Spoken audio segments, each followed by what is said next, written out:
protesters blocked Arnold's car and threatened him, unaware he was protected by the Secret Service. The afternoon sun beat down relentlessly on the asphalt, shimmering off the heat haze rising from the crowded street. The air was thick with the acrid smell of exhaust fumes, the metallic tang of sweat, and the raw, visceral scent of human anger. A cacophony of shouts, chants, and blaring car horns created a deafening roar, a turbulent symphony of protest. A sleek, black-armored SUV, its windows tinted opaque, moved at a snail's pace through the throng, its progress impeded by a surging tide of bodies. Inside, the atmosphere was a stark contrast, cool, quiet, and meticulously controlled. In the back seat, a man of formidable presence sat with an almost unnerving stillness. His face, though relaxed, held a familiar gravitas, his eyes observing the chaos outside with a calm, almost detached gaze. Suddenly, the SUV lurched to a halt. A wall of bodies, chanting slogans and waving placards, had completely surrounded the vehicle, effectively blocking its path. The shouts grew louder, more aggressive as the protesters pressed in, their faces contorted with fury. A particularly aggressive individual, a man with a bandana covering half his face and a wild look in his eyes, slammed his fist against the driver's side window. "Get out of the car, you fat cat!" he screamed, his voice hoarse with rage. "We know who you are. You're not getting away with this." He then spat on the window, the viscous liquid slowly sliding down the reinforced glass. Inside the SUV, Arnold Schwarzenegger remained impassive, his gaze fixed on the scene outside. He didn't flinch, didn't react to the spitting or the pounding. Beside him, a younger man, sharp-suited and with an earpiece discreetly tucked into his ear, spoke calmly into a tiny microphone. "Situation contained. Perimeter breached, but vehicle secure." Outside, the protesters grew bolder. Another man, his face contorted in a snarl, began kicking the tires, his heavy boots thudding against the rubber. A woman with fiery red hair started hitting the hood with her placard, the cardboard thwacking against the metal with a dull, rhythmic sound. "Coward, come out and face us!" she shrieked. The air grew thick with the smell of burning tires from a distant bonfire, and the palpable tension of a mob on the verge of losing control. Arnold's eyes, though calm, held a flicker of something unreadable, a deep, almost ancient patience. He didn't react to the threats, the insults, or the physical assault on the vehicle. He simply sat there, a towering, immovable presence, observing the unfolding chaos. The aggressive man with the bandana, emboldened by the lack of response, climbed onto the hood of the SUV, his heavy boots scraping against the paint. He pounded on the windshield, his face inches from the tinted glass. "We're not leaving until you listen to us," he roared. Tell us where you're watching from in the comments. Have you ever witnessed such a volatile protest, or seen someone remain so calm in the face of aggression? These protesters, blinded by their rage and conviction, had no idea the true identity of the man within the armored vehicle, nor the silent, highly trained force that protected him. And if you're wondering what happens next, if this icon of resilience will finally be forced to engage, or if the situation will escalate beyond control, make sure you're subscribed to the channel right now. Hit that subscribe button and ring the notification bell, because you won't want to miss the shocking truth that's about to be revealed. A truth that will leave the protesters absolutely speechless and the entire street in stunned silence. The man on the hood, his face contorted in a furious grimace, continued to pound on the windshield. He then pulled a small spray paint can from his pocket and began to deface the glass, leaving a crude red symbol smeared across the driver's view. Arnold, however, remained perfectly still, his gaze unwavering, his eyes now holding a deep, almost ancient patience. The Secret Service agent beside him, his face a mask of professional calm, subtly adjusted his earpiece, his fingers hovering near a hidden button. The first subtle sign that the protesters had made a grave miscalculation wasn't an immediate action, but the sudden, almost imperceptible shift in the demeanor of the Secret Service agents. The driver, who had been a picture of stoic calm, now had his hand resting firmly on a concealed weapon. The agent beside Arnold, his eyes scanning the crowd with surgical precision, exchanged a quick, silent glance with another agent in the front passenger seat. The air inside the SUV, though still cool, seemed to thicken with a palpable tension. The protesters, however, were too consumed by their own fervor to notice these subtle cues.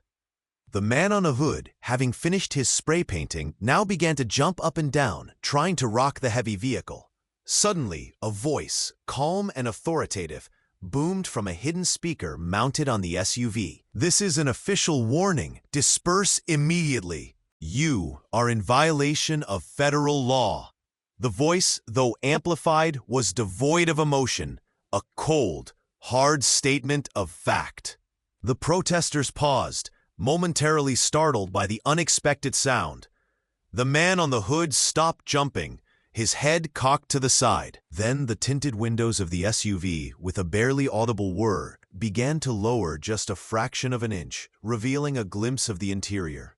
And there, in the back seat, sat Arnold Schwarzenegger, his face now fully visible, his gaze direct and unwavering. The revelation of Arnold's true identity and the implication of his protection hit the protesters like a physical blow. Their chants faltered, their shouts dying in their throats. The man on the hood froze, his eyes widening in shock and disbelief as he recognized the iconic face. The color drained from his face, leaving it a ghostly white. The murmurs from the crowd grew louder, a mix of gasps and hushed exclamations. It's the governor!" Someone whispered, "He's protected by the Secret Service." The aggressive man's confident sneer evaporated, replaced by utter terror. He tried to speak, but no words came out, only a choked gurgle. Arnold, without a word, simply held his gaze, allowing the full weight of the truth to sink in. Arnold finally spoke, his voice low, a dangerous rumble that seemed to vibrate through the very street. "You are protesting," he stated, his eyes, which had been patient, now held a glint of steel. "But you are also breaking the law, and you are threatening people who are here to serve the public." He then, with a slow, deliberate motion, pointed to the Secret Service agent beside him. "These men and women are not here for my protection alone. They are here to protect the office I hold and the people I represent." The agent, with a subtle movement, opened his jacket just enough to reveal the glint of a badge and the butt of a firearm. The protesters, who had been holding their breath, collectively exhaled. A few gasped, others openly recoiled. The aggressive man on the hood, meanwhile, looked like he wanted the asphalt to swallow him whole. He glanced around, meeting the terrified yet also awestruck gazes of the other protesters. His earlier bravado was completely gone, replaced by utter humiliation and fear. He mumbled something inaudible, a desperate plea, but it was lost in the sudden, profound silence. Arnold, meanwhile, maintained his gaze, his focus absolute. His breathing was deep and rhythmic. It was a powerful display of control, not just over the aggressive man, but over the entire volatile situation. He didn't need to shout, didn't need to argue. His presence, his identity, and the silent, undeniable presence of his protection spoke volumes. The sheer, effortless power he exuded was palpable, filling the street. The aggressive man, utterly defeated, finally managed to stammer, I'm sorry, I didn't know." Arnold slowly, deliberately nodded. "Ignorance," he stated, his voice firm, "is no excuse for violence or disrespect." He then, with a subtle gesture, indicated for the man to get off the hood. The man scrambled down, his movements clumsy and desperate, his earlier bravado completely gone. Arnold then looked around at the remaining protesters, his gaze sweeping over their faces. "Your right to protest is protected," he said, his voice now carrying a tone of measured authority. "But not your right to threaten, to vandalize, or to endanger others." He then, with another subtle gesture, indicated to the Secret Service agents that they could proceed. The windows of the SUV whirred back up, the tinted glass once again obscuring the interior. The Secret Service agents, moving with practiced efficiency, began to gently but firmly clear a path through the stunned crowd. The protesters, their anger replaced by shock and a dawning realization of the gravity of their actions, slowly began to disperse. The aggressive man, his face still pale, watched as the black SUV slowly, majestically began to move forward, leaving him and his fellow protesters in its wake. The main confrontation, though brief, was a masterclass in controlled power and strategic revelation.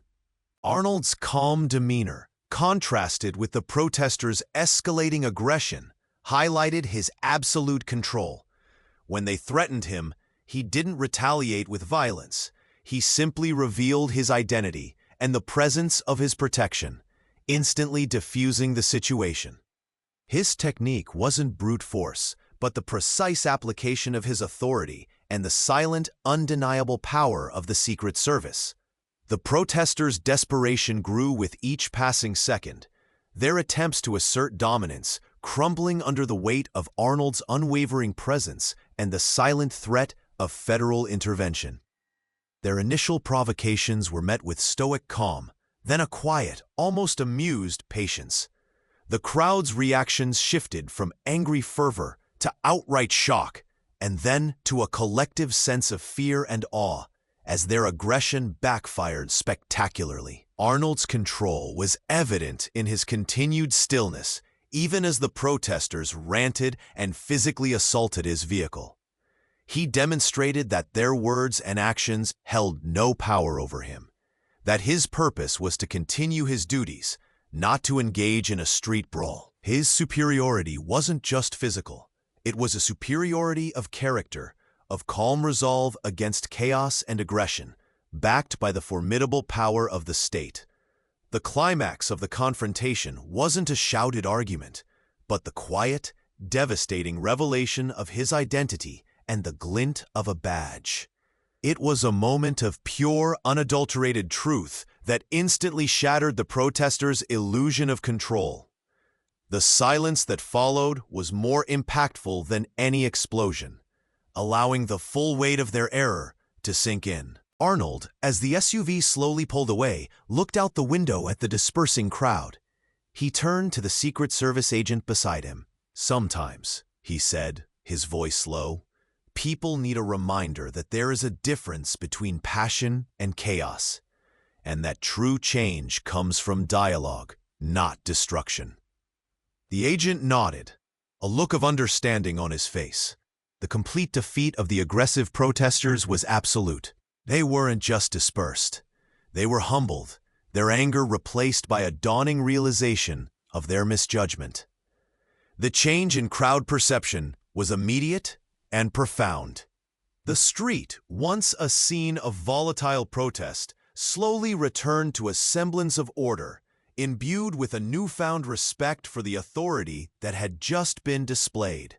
As the black SUV disappeared down the street, the moral of the story was clear, echoing in the minds of everyone who had witnessed the scene. Respect isn't taken by force. It's earned by dignity and controlled power. Silent doesn't mean powerless.